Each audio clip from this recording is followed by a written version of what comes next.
সারা পৃথিবীর জন্য সড়ক দুর্ঘটনা একটি মারাত্মক সমস্যা।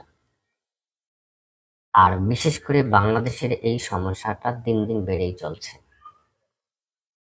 একটি বেসরকারি সংস্থার গবেষণায় দেখা গিয়েছে 2016 সালে বাংলাদেশের সড়ক দুর্ঘটনায় প্রাণ হারিয়েছেন প্রায় 6,000 মানুষ।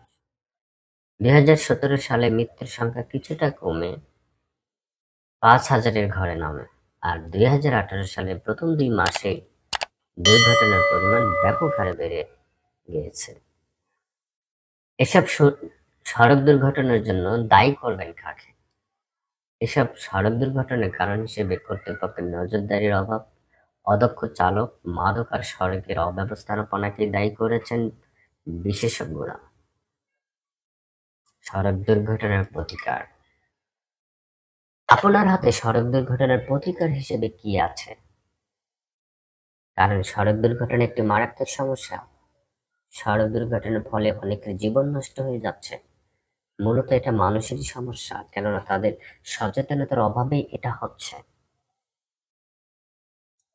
তাই সড়ক দুর্ঘটনার প্রতিকার হিসেবে আপনার হাতে রয়েছে ট্রাফিক আইনের সুষ্ঠু প্রয়োগকরণ, ট্রাফিক আইন বিভাগকে দুর্নীতিমুক্তকরণ, চালকের প্রশিক্ষণ প্রদান, রাস্তাঘাটের সংস্কার সাধন, জনগণের সচেতনতা বৃদ্ধিকরণ।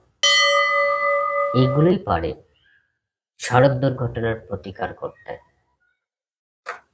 সারা বাংলাদেশে প্রতি বছর হাজার হাজার মানুষ সড়ক দুর্ঘটনার শিকার হয় এবং অনেক মানুষ সড়ক দুর্ঘটনার জীবন দিয়ে থাকে। এতে পরিবার তাদের উপার্জনক্ষম মানুষকে হারায়, অনেক মা তার সন্তানকে হারায়। সড়ক দুর্ঘটনার ফলে কেউ নিরাপদভাবে তার গন্তব্যস্থলে পৌঁছতে পারছে না। অনেকেই নানান ধরনের সমস্যার শিকার হয়েছেন। তাই আসুন আমরা সচেতন হই। আমাদের সচেতনতাই পারে সড়ক দুর্ঘটনার প্রতিকার হিসেবে কাজ করতে। ধন্যবাদ সকলকে।